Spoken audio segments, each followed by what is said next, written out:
Javerim Shalom, Shalom. sigue la guerra en Europa y sigue cayendo gente y muchos hermanos buscan refugio en Israel. Quienes podamos debemos encontrar la manera de ayudarles, por lo menos en nuestras plegarias. Aose Shalom Imromafu y Aose Shalom Aleinu, Veal Kol Israel. El COVID sigue recogiendo nuevas y acentuando viejas víctimas. Roguemos a Dios por el fin de la pandemia y la recuperación de los enfermos.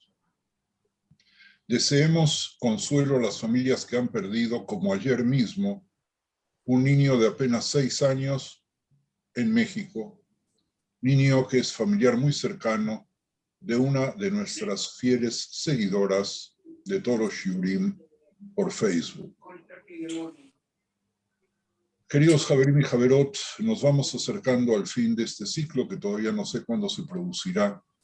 En parte depende de vosotros, de vuestros comentarios, de vuestras sugerencias y de vuestros deseos, pero igualmente es hora que comiencen, por favor, a proponer nuevos encuentros y sus temas. Les encarezco que lo hagan.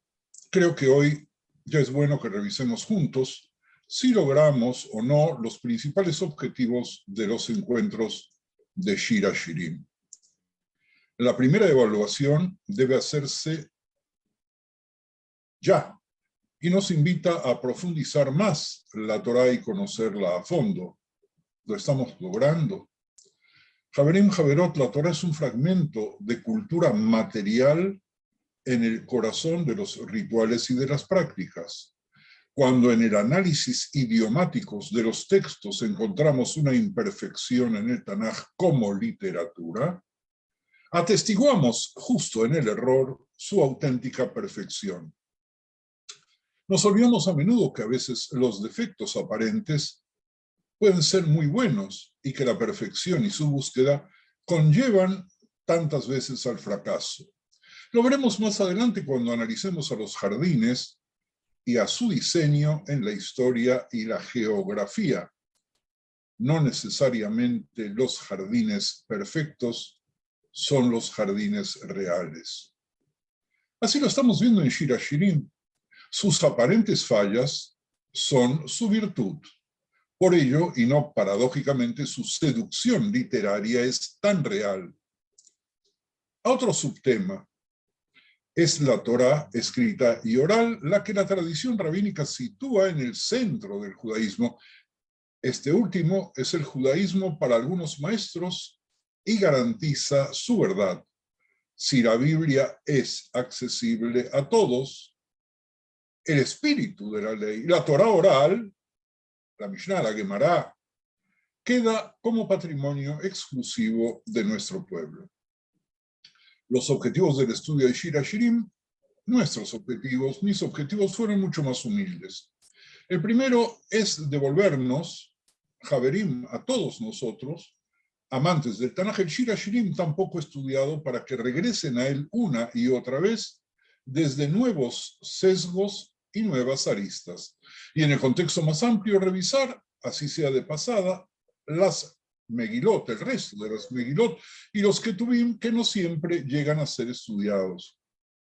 El segundo, aprovechar su texto para llevarles a recordar que la santidad de Shira Shirim mismo no deriva de las letras, sino de su lectura, de su interpretación, y que en la exégesis judía no existe ningún texto de aceptación dogmática. Repito, para nosotros no existe ningún texto de aceptación dogmática.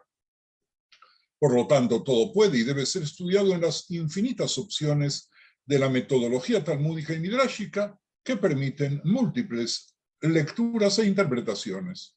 En nuestras escrituras lo vimos, pero no lo hicimos abiertamente declarativo, que lo religioso y lo profano no eran dos esferas separadas de nuestra cultura. Hashem siempre está presente en ambas y también está presente detrás de ellas. Por lo tanto, la literatura sapiencial nunca fue un mero consejo secular, y la erótica, con la cual nos encontramos tantas veces en Shira Shirim, no se separó de la vida. Otro objetivo, no menos importante, es redescubrir el amor que existe en nuestra fe y en nuestros textos. El amor. Tan grande es el amor que ninguna palabra tiene en sí un valor que no pueda ser elevado, pese al uso popular de términos que en nuestro tiempo no se considera políticamente correcto. Se han degradado. Deseaba que veamos juntos cómo la mojigatería no tiene espacio en la escritura sagrada. Tampoco tiene espacio la gazmoñería, el falso puritanismo, la afectación, el fingimiento, ni la hipocresía. Todos esos los importamos y algunos los hicieron propios como si hubieran sido enseñados por nuestro maestro Moshe, por Moshe Rabenu, directamente desde el Sinaí. También para recordar que Shir HaShirim es un poema de amor que describe la relación entre un hombre y una mujer que están profundamente enamorados y que en su momento consumarán ese amor. En Shir HaShirim se celebra el cuerpo femenino en su totalidad, ya que no se centra en su fertilidad, como tantas veces en tantas culturas, sino en su belleza encantadora. Shir HaShirim celebra el cuerpo femenino sin basarse en la fertilidad. El hecho de que se utilicen tantas, múltiples metáforas hortícolas no resta importancia a este hecho, ya que las frutas y las flores se celebran igualmente por mucho más que como símbolos de nacimiento y de fecundidad. En contraposición a la recepción común de Shir HaShirim como poesía amorosa extática, que quizás incluso exuda alguna atmósfera divina, se encuentra la voz, en su mayor parte no reconocida, de una protagonista femenina muy humana y frágil, que está fijada en una condición psicológica más bien primitiva o que ha retrocedido a ella, donde su orientación oral, narcisista y quizás incluso depresiva, vamos a ver en un ratito apenas la depresión de Shulamit, la abre irónicamente para sugerir su deseo de incluir y por tanto trascender a su amado. Esto lo hace precisamente a través de su sexualidad abrasadora, que refleja su propio anhelo de pertenecer a un contexto materno más amplio y mayor que le sirve de fondo silencioso. Haverim y Haverot, creo que el proceso de aprendizaje no termina nunca, por lo que el profesor debe ser no más ni menos que un estudiante quizás más experimentado, cuyo papel es facilitar el entorno de la enseñanza. Es un aprendiz flexible que reconoce que la ubicación social es un factor de aprendizaje y que no exige ni obliga a todos ni a nadie a llegar a las mismas conclusiones. Otra prevención importante cuando ya nos acercamos a las últimas sesiones. En cuanto a las cuestiones metodológicas que se plantean cuando se aplican las categorías y percepciones psicológicas postmodernas como las nuestras, nos guste o no a un texto antiguo, es importante que esto se refiera a una posible recepción a lo largo de, por ejemplo, los puntos de vista filosófico, antropológico, sociológico o espiritual. Voy a traducirme. Nosotros estamos tomando un texto antiguo, muy antiguo, y lo leemos con los elementos que tenemos a nuestro alcance, que no son aquellos del autor ni del momento en el cual el texto se escribió. Por lo tanto, la recepción solo la podemos hacer desde una postura actual, y por hacerla en una postura actual, se vuelve, en cierto sentido, anacrónica, lo cual es anacrónico porque no podemos revelar el pensamiento personal del autor de Shir HaShirim o de la autora de Shir HaShirim. Incluso los análisis literarios e históricos tradicionales son, en cierto modo, imposiciones de perspectivas actuales, ya que utilizan formas actuales de entender los textos, y la historia, las teorías de respuesta al lector confirman que un redescubrimiento arqueológico de lo que sucedió en las mentes históricas es esquivo, quizás imposible, y por lo tanto enfatizan que el procesamiento del receptor en términos de una fusión de dos horizontes es lo mejor que se puede ofrecer. Lo repito otra vez, Javerim, estamos tomando un texto muy antiguo, pero no tenemos el método antiguo de entenderlo, por lo tanto lo tenemos que reaprender. Y hacemos una reescritura con nuestra interpretación filosófica de los textos. Se excluye, por tanto, el análisis del autor o los autores originales, siempre que puedan conocerse, y solo se dispone de los personajes creados por ellos para tales interpretaciones psicológicas, aunque se puede suponer que el producto, aunque sea indirectamente, refleja a quien lo produjo, porque Javerim y Javerot, toda creación, nos guste o no nos guste, siempre es autobiográfica. Y cuando nosotros estudiamos Shir HaShirim, también estamos haciendo nuestra propia biografía. Cuando interpretamos, estamos haciendo, sin darnos cuenta, nuestra autobiografía. Por un lado, este análisis psicológico forma parte del análisis literario del texto, pero el efecto del receptor postmoderno de nosotros, más que sobre el producto original, es, por tanto, el objetivo de estas reuniones. Así lo vi yo, así se los cuento a ustedes, en el momento en el cual tenemos que evaluar a ver si estamos acercándonos a esta propuesta o no. Para quienes están acostumbrados a los enfoques históricos o fenomenológicos, esto puede parecer un salto hermenéutico, pero incluir enfoques modernos para procesar tradiciones antiguas es también típico de la apertura de la mente postmoderna. Los análisis y las interpretaciones psicológicas, el plural es importante, sirven a la multiplicación de perspectivas para liberar y permitir un horizonte más amplio de significados posibles, no solo en una postura crítica hacia posiciones fijadoras menos tolerantes, sino también en una forma más creativa de comprometernos con el texto. Todo esto en realidad lo debía haber dicho antes de la primera clase, pero si lo hubiera dicho, nadie hubiera entendido. Dado que Shir HaShirim no es un texto histórico, sino una poesía amorosa lírica, con diversos matices míticos y que imita la vida interna de sus voces, las interpretaciones psicológicas siempre han sido atractivas, al igual que lo han sido para la interpretación de la literatura y la poesía que no son bíblicas. De hecho, las interpretaciones alegóricas y místicas han sido en cierto sentido también psicológicas, ya que servían de pantallas para las proyecciones de las experiencias del receptor de nosotros, pero un enfoque psicológico explica y reflexiona sobre lo que ha quedado inconsciente y sin decir. El papel del maestro es compartir conocimientos, provocar preguntas y reconocer la diferencia entre hechos y opiniones al compartir las respuestas con los demás.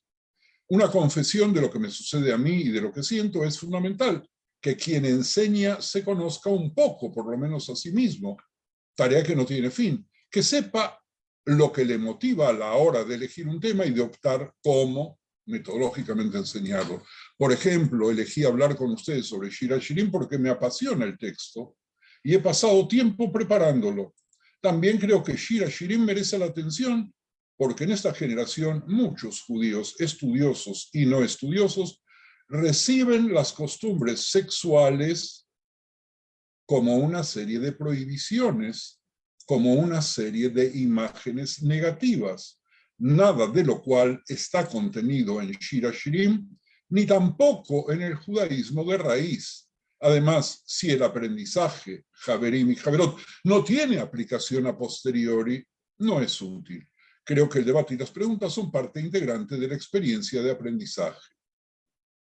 El principio de estas reuniones es que los seres humanos somos seres que debemos desarrollar la capacidad de amar y ser amados y de estar en relación íntima con Dios y que todo ello es muy bueno. De ahí que todos tienen derecho a hablar, a hacer preguntas y a aprender a buscar las respuestas.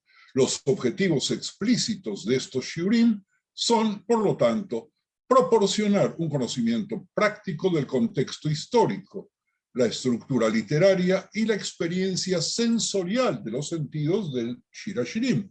Que los participantes, ustedes, nosotros que siguen todas las clases y obviamente no quienes ingresaron esporádicamente, no quienes ingresaron hoy o hace 1 o 2 semanas, se conviertan en autoridades del texto por derecho propio. Los objetivos implícitos de los shiurim son proporcionar conocimientos sobre cómo abordar un texto bíblico, teniendo en cuenta el contexto histórico, la estructura literaria y la experiencia sensorial. La metodología que usamos es válida para otros textos de la Torá también, metodología que, como estamos viendo, no es tan difícil porque se basa en la lógica y en la asociación y sigue reglas de hermenéutica que fueron haciéndose cada vez a lo largo del tiempo más incisivas y completas, pero Haverim y Haverot no tienen fin. Hasta ahora no hemos esquivado siquiera especular sobre la posibilidad de que Shir HaShirim, si es que fue adoptado más tarde de lo que presumimos, haya deseado convertirse por nuestros sabios en un marco temporal teológico debido a la amenaza inminente a la identidad judía cuando debió confrontarse con otras creencias que iban ganando espacio en aquel entonces dentro del judaísmo. A mi gusto, Shir HaShirim no polemiza intencionalmente con ningún otro rito oculto, y si lo fuera, no me molestaría en lo más mínimo, pero creo que no. Haverim, Haverot, les agradezco vuestras intervenciones que se han ampliado a pequeñas notas que hemos compartido. Gracias por vuestra disposición a aprender y a crecer más como resultado del evento y la experiencia del aprendizaje.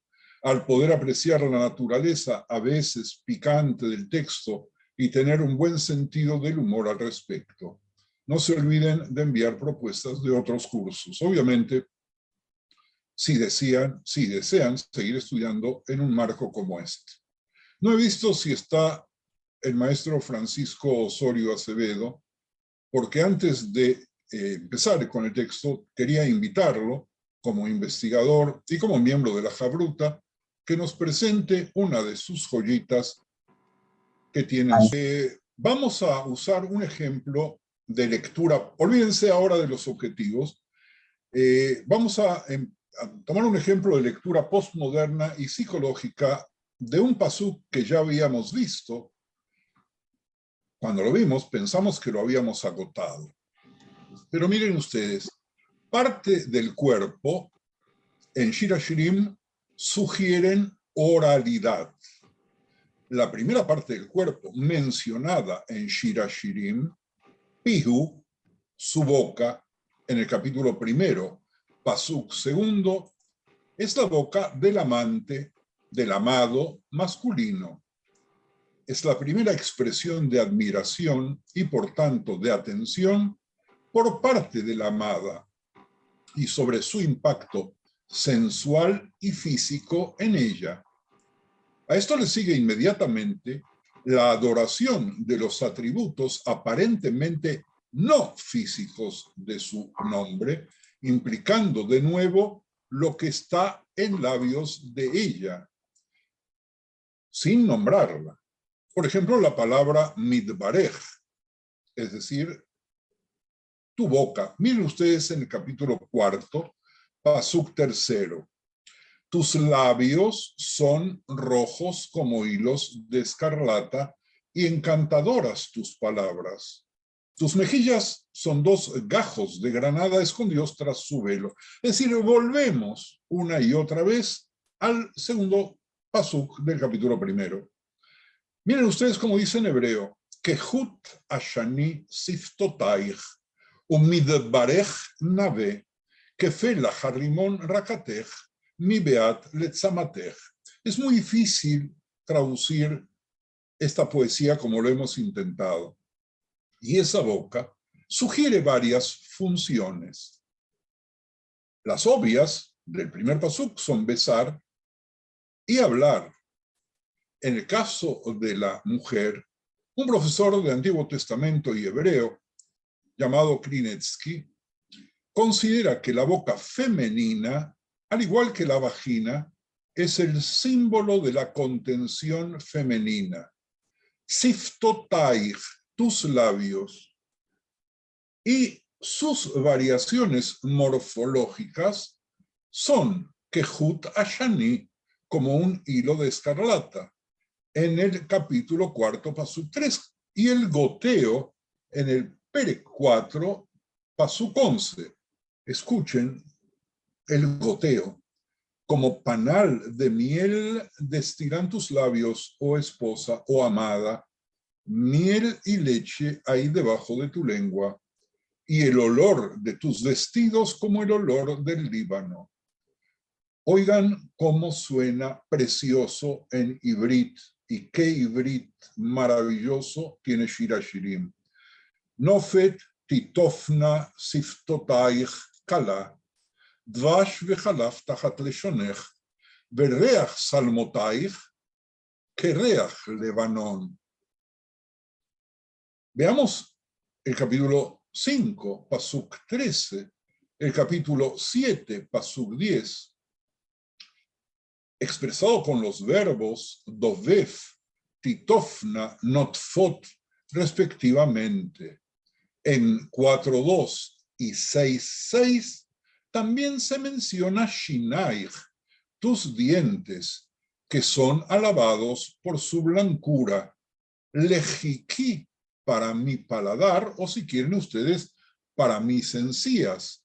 Se asocia claramente con el sentido gustativo, con matok, dulce, del capítulo 2, pasuk 3 de ella, con mamtakim, que hoy llamamos a los dulces de los niños, la dulzura, en el capítulo 5, pasuk 16 de él, y con el mejor vino en 7.10, probablemente de leshonech, tu lengua, en 4.11, tiene leche debajo en lugar de palabras, como en forma negativa, parecería ser un sello del idioma del Tanaj.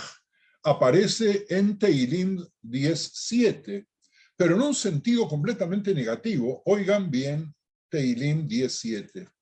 Llena está su boca de maldición y de engaños y fraude. Debajo de su lengua hay vejación y maldad. Es decir, de que el concepto que debajo de la lengua, como tomamos hoy día algunas medicinas buscando un efecto inmediato, hay algo importante, en el caso de Teilim, algo negativo. Pero el mismo Teilim, el mismo autor de Teilim, nuestro David, se corrige en el Teilim 66:17, diciendo: a él clamé con mi boca y fue exaltado con mi lengua. Es decir, ese órgano tiene funciones muy especiales. ¿Estamos claros en la descripción del cuerpo? Vamos a ir avanzando más todavía. Los pechos son la parte del cuerpo que más aparece en Shir Hashirim.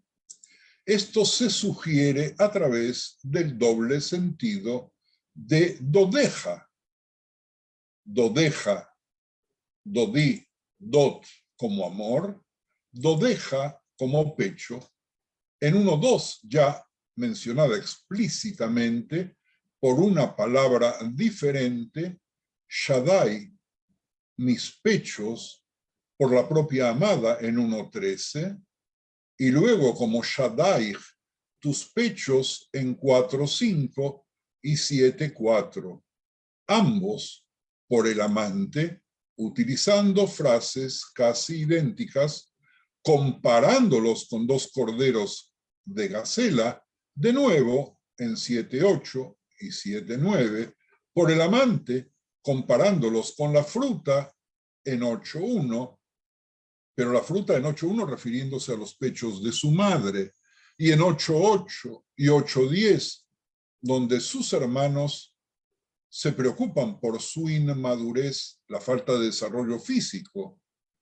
Todo ello grabándose en nuestra mente el santo atributo o el santo nombre divino de Kel Shaddai.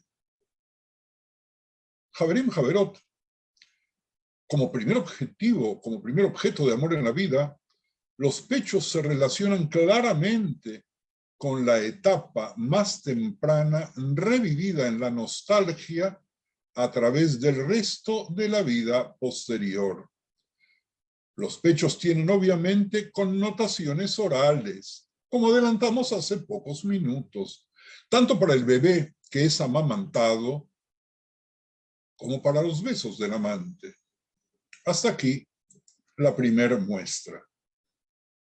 ¿Algún comentario, Javerín?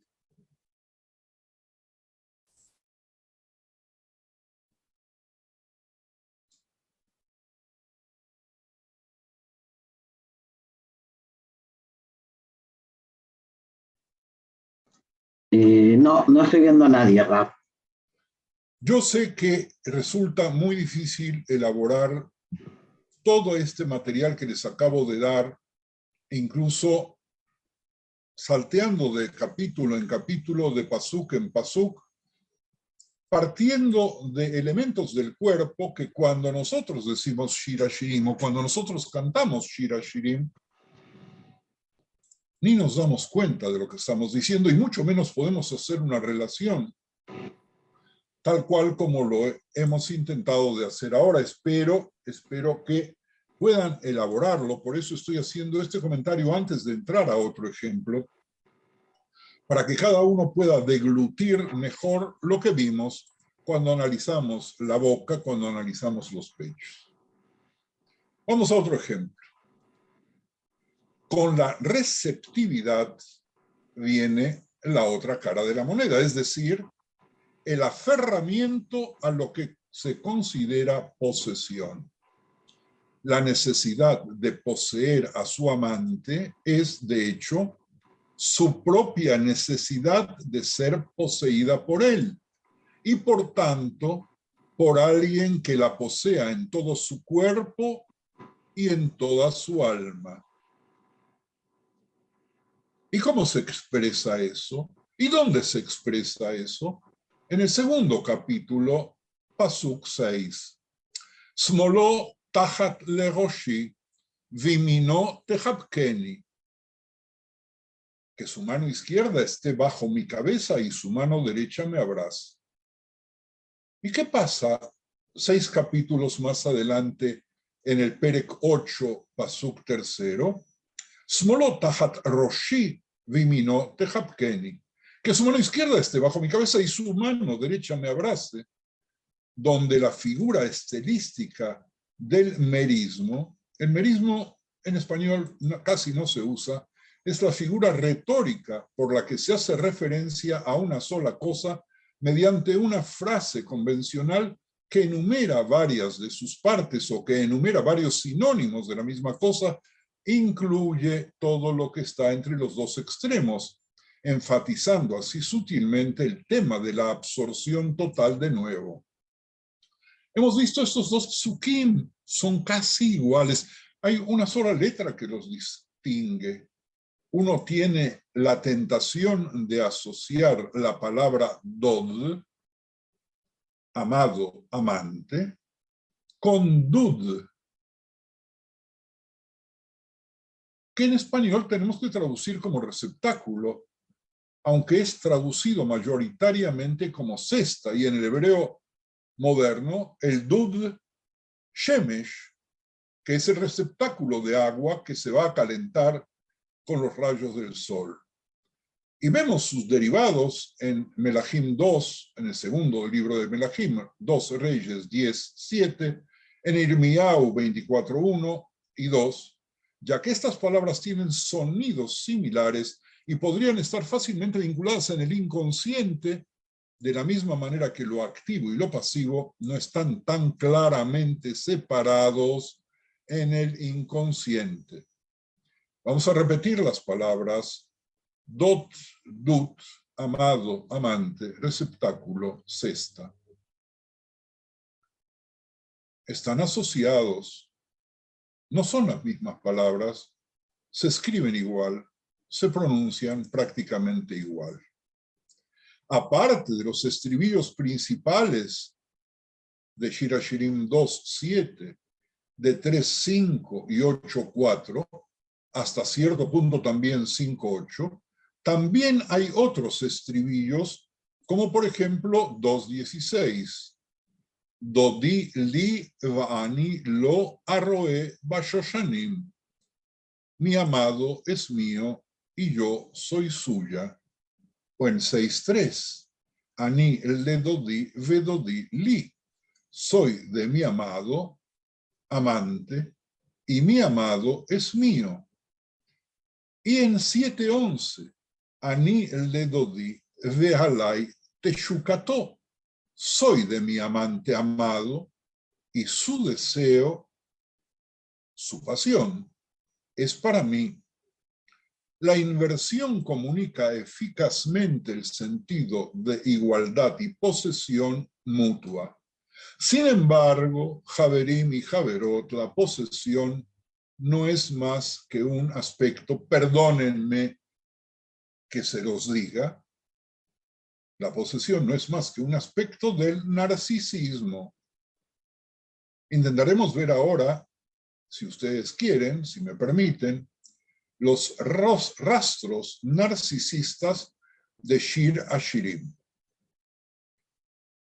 La sugerencia más destacada de narcisismo es el alto nivel de referencias del texto en primera persona. Egoísmo, ya que el texto revela una etapa más bien narcisista en el amor, queda claro por el hecho de que el enfático Ani aparece, adivinen ustedes cuántas veces en Shir HaShirim. Lancen un número, el que quieran, abran el micrófono, digan un número, imaginen un número, escriban un número. ¿De qué, Rab? De la palabra Ani, ¿cuántas veces aparece en Shir HaShirim? Cientos. Aparece 12 veces en Shir HaShirim. En 1.5, 1.6, 2.1, 2.5, 2.16, 5.2. No voy a enumerar a todos los lugares. En un texto de 8 capítulos, 12 veces Ani, a estas indicaciones de la primera persona, así como a los preformativos, que son los preformativos al verbo cuya enunciación realiza en el acto la acción que significa o la de un enunciado que implica la realización simultánea de la acción evocada por el hablante y afirmativos, podemos añadir los 7 casos a los 12 anteriores en los que aparece la palabra nafshi, que vamos a traducir, por lo menos para lo que yo quiero demostrar en el narcisismo, nafshi como mi ser o mi esencia. 1.7, 3.1, 3.2, 3.3, 3.4, 5.6, 6.12. Y además, siempre con el sufijo de primera persona del singular. No me refiero, por lo tanto, a nefesh o nefashot, sino a nafshi, primera persona del singular, también referido a la mujer. Y solo en el último caso, no dentro de una escena disfórica, es decir, fuera de una escena de miedo o de temor. En las primeras 5 de estas 7 instancias es el sujeto de ahavá, de amor. Las referencias al yo, ya sea en singular o en plural, solo están ausentes en 1.1, es decir, para no complicar las matemáticas, esto equivale a solo 38 de un total de 117 versículos en los que no se hace referencia al Ani, al yo, de las varias maneras que se puede presentar. Esto se debe en parte a que la mayor parte de Shir HaShirim es un testimonio, Javerim y Javerot, de experiencias muy profundas. La palabra Ani, yo, no aparece con tanta frecuencia en ningún otro libro bíblico. En solo 9 casos el hombre se refiere a sí mismo. mientras que la mujer se refiere a sí misma, adivinen ahora cuántas veces, contra 9 del varón. 3, 52 veces. Wow. El yo está en crisis, lo que a menudo conduce a un comportamiento impulsivo. El amor y la confrontación con el milagro de la intimidad ponen en crisis la esencia del yo y obligan a una regresión que se espera conduzca a la consolidación y a la integración. ¿Vamos bien? ¿Quieren más de lo mismo? buenísimo, Rab. ¿Quién dijo buenísimo? Yo, Marisa. Hola Marisa, cierra el micrófono, por favor. Por último, Pero, sí.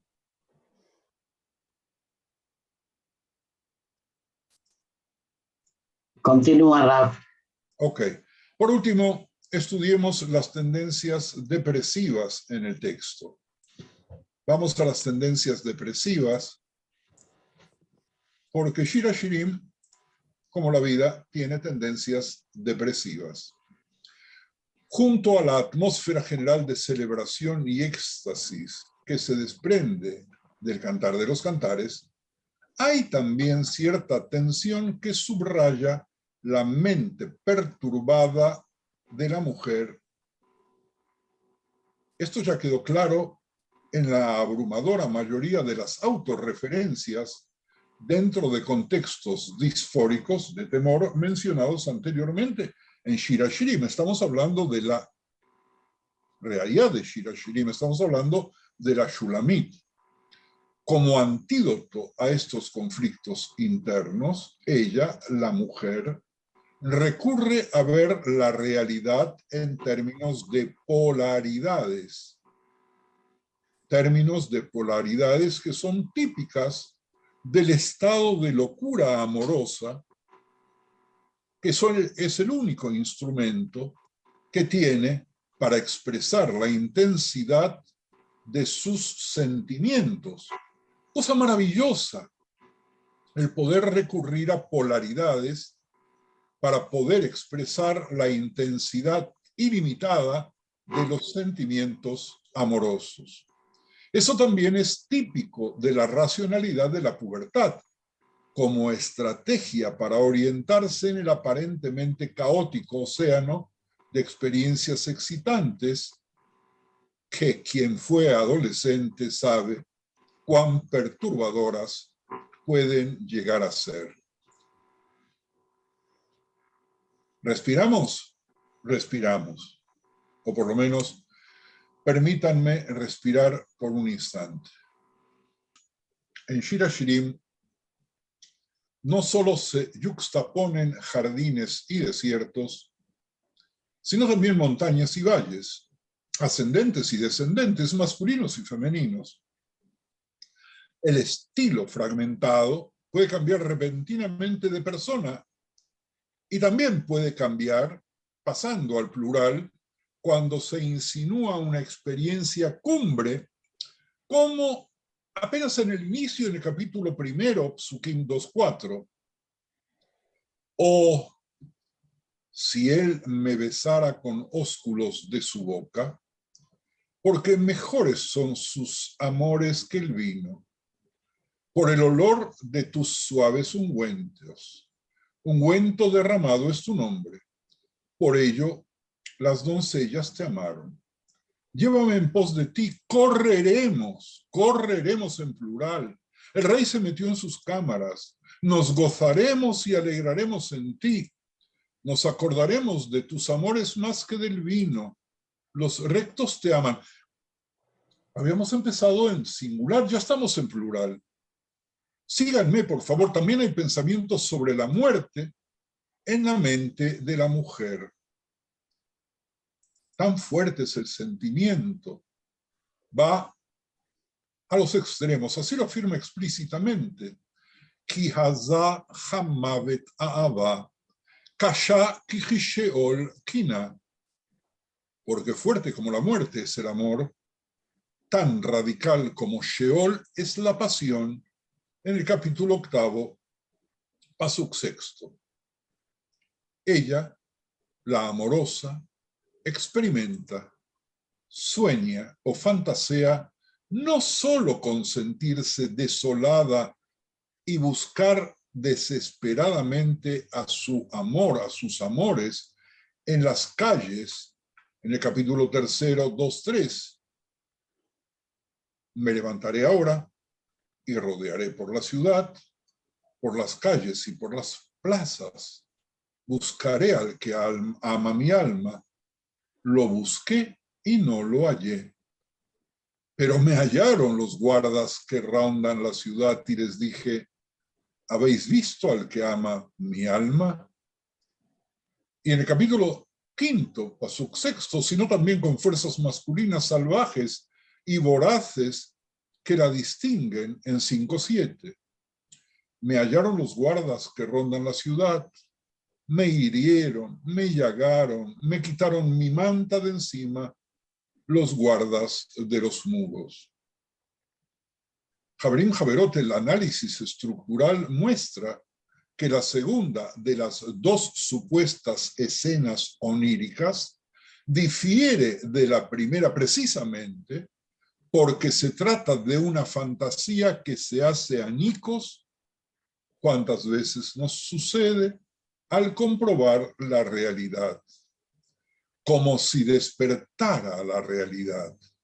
Los sentimientos de la amada, el número de partes de su cuerpo mencionadas, sus actividades y su autoconciencia expresada por la repetición de la primera persona, se multiplican, quizás para sugerir la tensión creciente, su sensación de desmoronamiento y sus intentos desesperados de defenderse de ella misma. Esto, que en una primera lectura y en una segunda lectura y en una tercera lectura pareciese imposible de notarse, a lo mejor ustedes pudieron, yo reconozco que no pude ni en la primera, ni en la 10ª, ni en la 100ª. Todo esto que estamos viendo se ve apoyado por la expresión nafshi yatzea, mi alma me abandonó, en una traducción textual. En una traducción un poco más amplia, perdí la cabeza. En 5:6, que se asocia con la muerte de Bereishit 35:18. El alma parte. Vamos a Bereishit 35:18. Y aconteció, ustedes lo conocen, que cuando su alma partía, pues murió, lo llamó Benoni, pero su padre lo llamó Binyamin. Es decir, que la partida del alma, que hoy día la utilizamos también, y lo usaron ayer decenas, centenas de miles de personas, cuando hacían referencia, Tie Nishmato Surura. El alma parte, y se pedía ayer que el alma de la persona que se estaba sepultando parta para los jardines. También en Tehilim 146:4, pues sale su aliento y vuelve a la tierra. En ese mismo día perecen sus pensamientos. Algo de su confusión aflora en nuestra heroína, una y otra vez en Shira Shirim. Lo yadati nafshi samatni. Sin saberlo, mi alma se transportó. En el capítulo 6, pasuk 12. Pero antes de darme cuenta, me vi entre los carros de Aminadab, donde se expresa la locura desorientadora de su amor. Nuestra heroína está Jolat Ahava, está gravemente enferma de amor, en 2:5 pide: aliméntenme con pasas, reanímenme con manzanas. Algunos dicen, puristas, que la palabra tapuaj no son manzanas en este contexto, sino albaricoques o damascos. Reanímenme con albaricoques porque estoy enferma de amor. Y 5:8, yo os conjuro, oh doncellas de Jerusalén, si hallareis a mi amado, que le hagáis saber cómo de amor estoy enferma. Doncellas de Jerusalén, yo les ruego, si encuentran a mi amado, le digan que me hallo enferma de amor. Y suplico más que Samjuni Bashishot me sostenga con pasteles de pasas y Rabduni Batapujim me sostenga con albaricoques. Y de nuevo, en el capítulo 5, paso 4, leemos Umeai Amu Alaf. Mis entrañas se revuelven por él. Meai, mis tripas, probablemente sea también la razón por la que la amada mitrapeket, que vamos a traducir, se apoya o se descompone en su amante en 8:5. ¿Quién es esta que sube del desierto recostada sobre su amado? Debajo de un manzano te desperté. Allí tuvo tu madre dolores. Allí tuvo dolores que te parió. Javerín, Javerot, al menos 6 veces su estado de ánimo se expresa en lo que solo podría ser angustia. Tal vez se deba a su creciente conciencia de una mayor intimidad que podría haber tenido si también hubiera tenido hijos. Pero espero que todo esto, que es mucho material en un enfoque distinto al clásico acostumbrado, sea elaborado por quienes están en el grupo y para quienes escuchen por Facebook y quienes escuchen las repeticiones, porque si no, nos quedamos ahí y sería muy triste preguntar si alcanzamos los objetivos si masas de material quedan sin ser elaboradas. Voy a avanzar un poco más mientras ustedes van pensando. Volvemos y estamos, no hemos salido de Shir HaShirim. Javerim Javerot, el espacio doméstico se despliega como una réplica suelta del jardín y la configuración del mundo de los amantes forma un punto de relativa continuidad a medida que el poema se adentra en un nuevo mundo simbólico. Pero ¿de qué jardín hablamos? Hoy ya hablamos de jardín 2 veces y ahora vamos a tratar de ver de qué jardín. Ayer escuchamos una referencia muy interesante que comparto con ustedes. ¿De qué jardín hablamos? ¿Del Gan Eden? Lo que escuchamos no tiene nada que ver con Shir HaShirim, sino con jardines. De los jardines franceses que tratan de corregir a la naturaleza. Los jardines franceses tratan de corregir a la naturaleza porque la naturaleza crece en forma asimétrica. Y entonces los franceses deciden enseñarle a Dios cómo debería haber hecho los jardines. El jardín que hace Dios es asimétrico en su crecimiento y los franceses lo convierten en una simetría forzosa en los jardines de Versalles para quienes hayan visto las fotografías o hayan estado presentes. ¿O cuál es el verdadero jardín? ¿El de Chapultepec?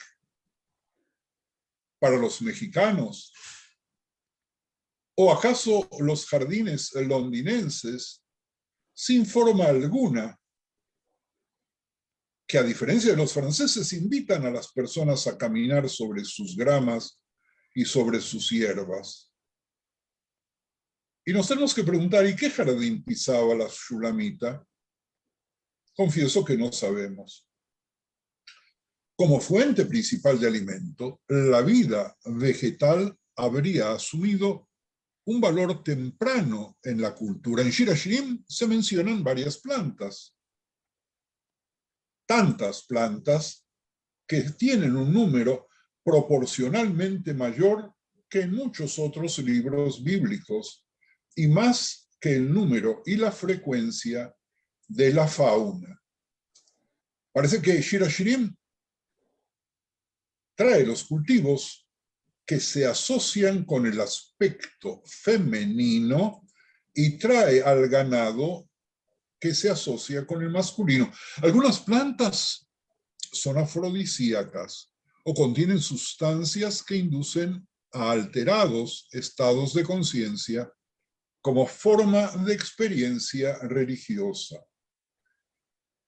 Son muy difíciles de entender cuáles son esas plantas, porque los nombres no fueron necesariamente mantenidos.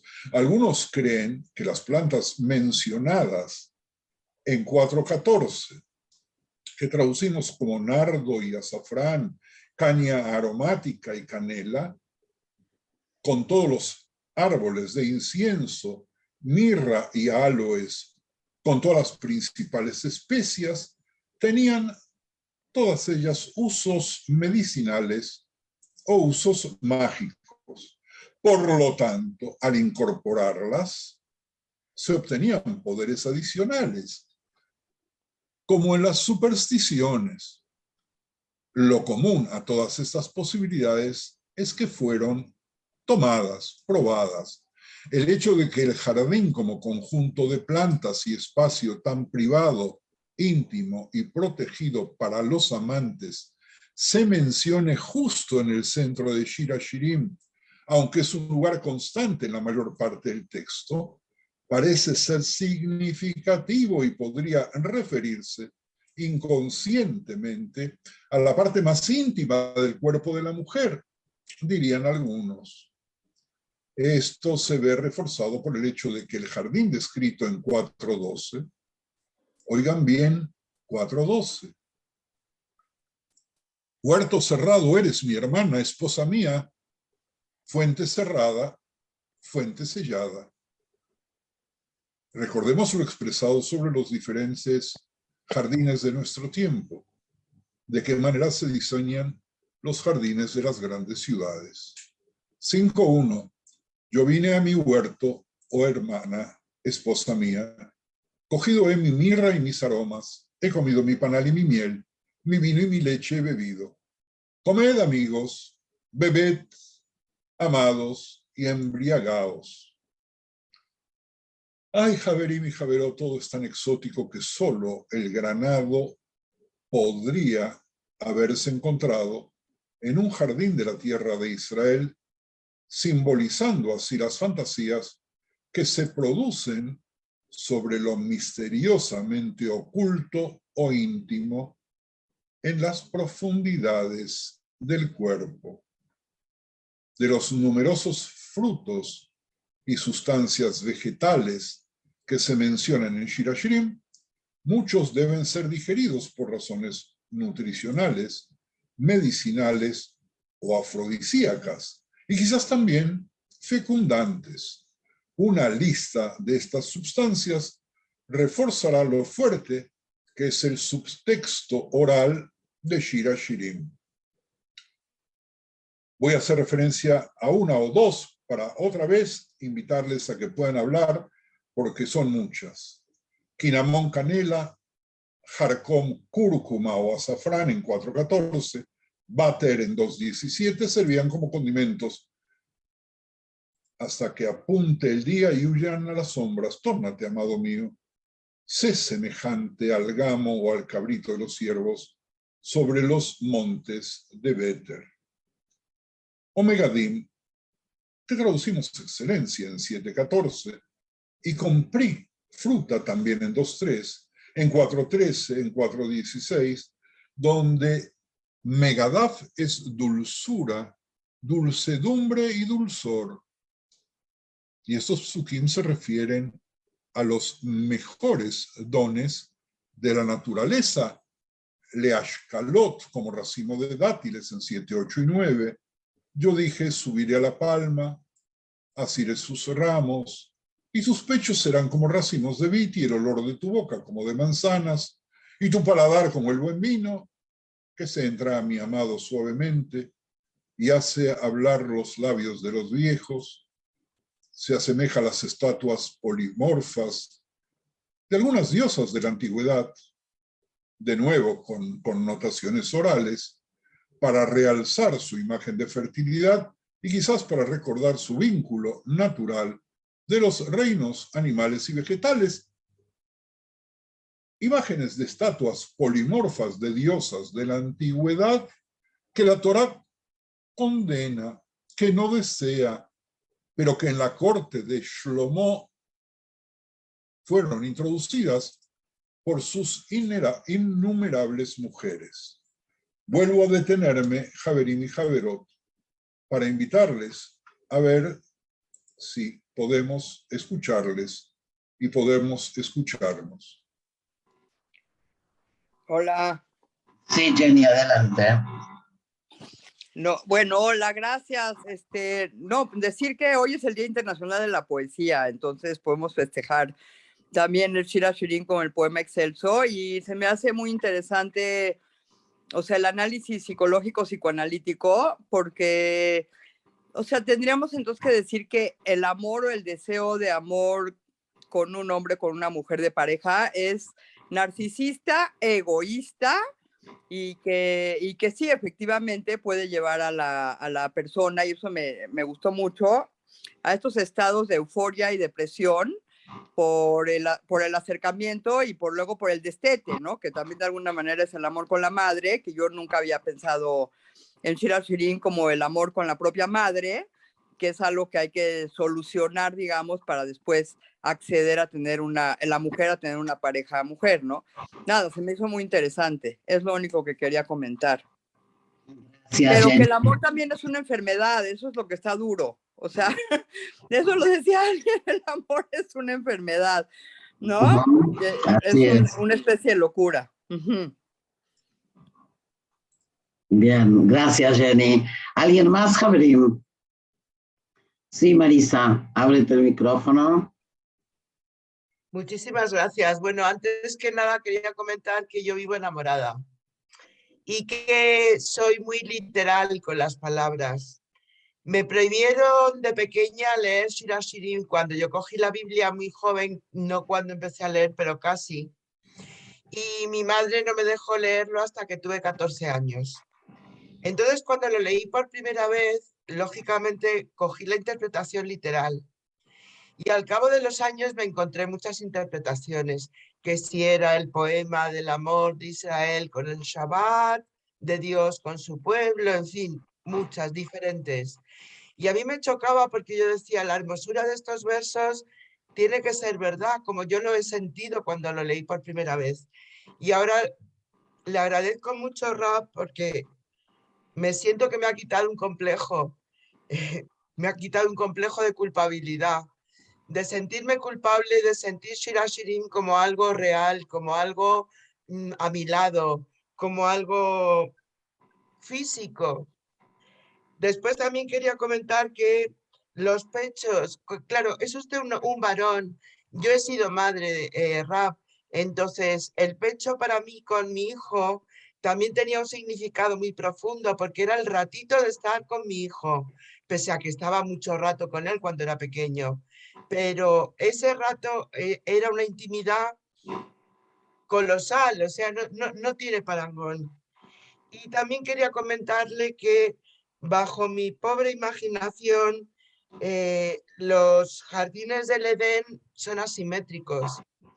Son muy ricos y tienen por aquí, y tienen por allá, y vienen y brotan y salen frutales y de repente hay flores. Perdón, muchísimas gracias. Gracias, Marisa. Javerim, ¿alguien más? Raf. Yo respiro por si alguien más se anima.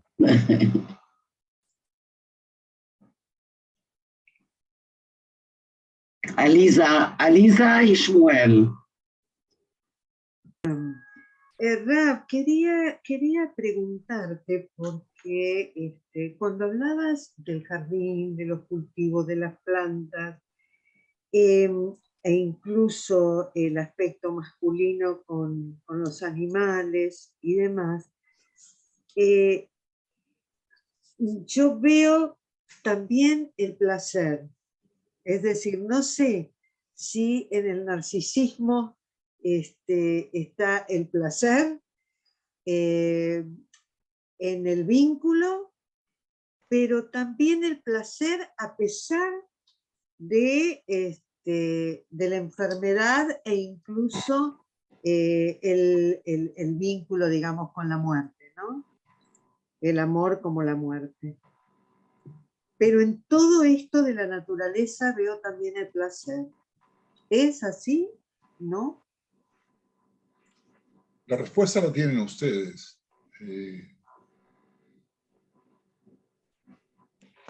Vamos a dejar a Shmuel y ahora a ver si alguien quiere intentar responder. Shmuel. A mí se me ocurrió que los perfumes y los ungüentos que se pueden obtener de las plantas mencionadas pueden interpretarse como los instrumentos para lograr el amor o materializar el amor, que significa y pueden significar la Torá y las mitzvot, a través de las cuales podemos unir nuestro espíritu al de Akadosh Baruj Hu. Respondiendo a Lisa, o sea, como que habíamos hablado en las primeras clases y a mí se me hace muy evidente que, o sea, que todos los jardines que están en el Shir HaShirim, que es como un poema bucólico en ese sentido, pues es como habíamos dicho, el metapoema, ¿no? Porque nos remiten al estado del paraíso, o sea, del Gan Eden, en donde estás en absoluta armonía, gozando de la naturaleza, del amor, de Dios, de la grandeza, de la armonía, etc. Bien, Ya. Gracias, Jenny. Raf. Vamos cerrando, pues. 2 ejemplos más o 3 y nos vamos hasta la semana próxima.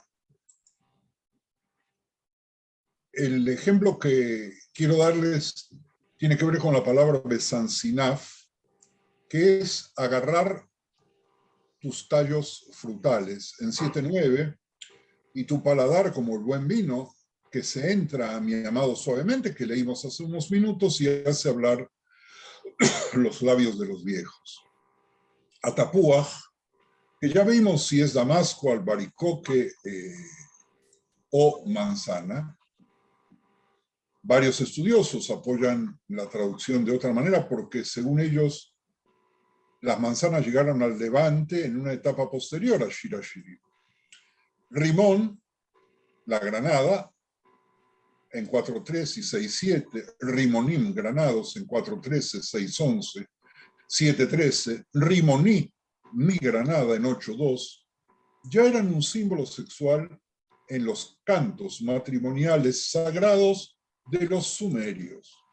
Ateheiná, la higuera, y Fagea, sus higos tempranos, en 2.13.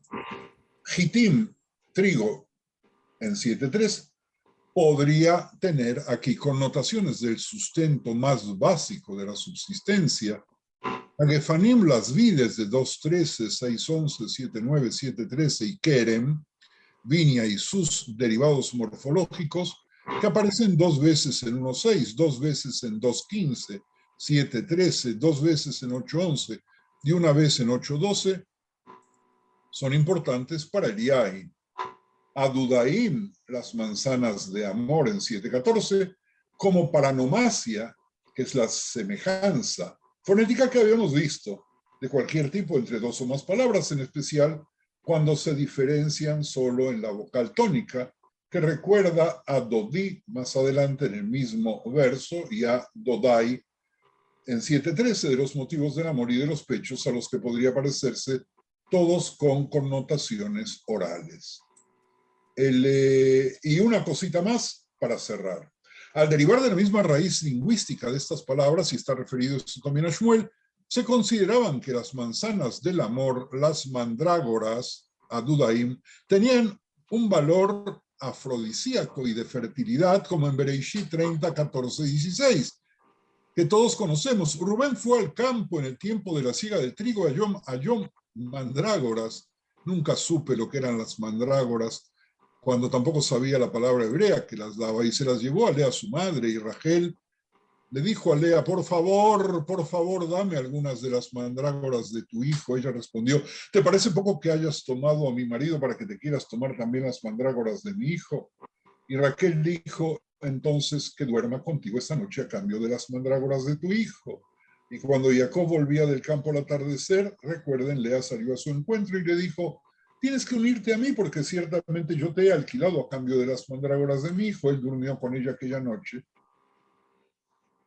Y las mandrágoras en Hamishah Humshei Torah aparecen únicamente allí, hasta acá.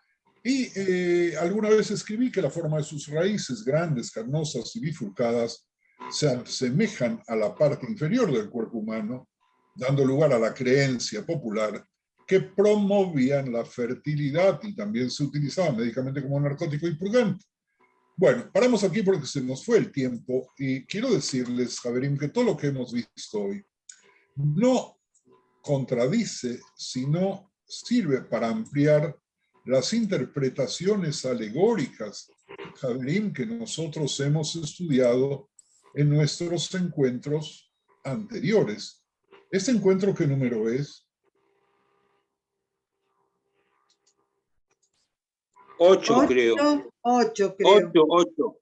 Bueno, 8. 7 encuentros casi los dedicamos para ver lo que vimos desde el punto de vista alegórico para llegar a esta posibilidad de desarrollo que no contradice de ninguna manera lo que hemos visto hasta ahora. Javerim, Javerot, infinitas gracias por estar, muchísimas gracias por compartir.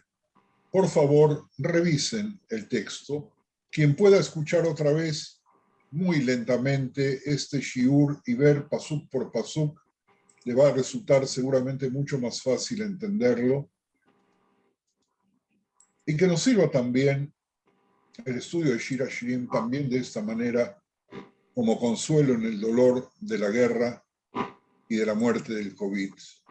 Para todos, Besorot Tovot y Yeshuot Benejamot, y muchísimas gracias por estudiar juntos lo excelso y lo bello, lo sagrado y lo poético de Shir HaShirim. Toda Rabá, toda Rabá. Toda Rab, Muchas gracias, Rabino.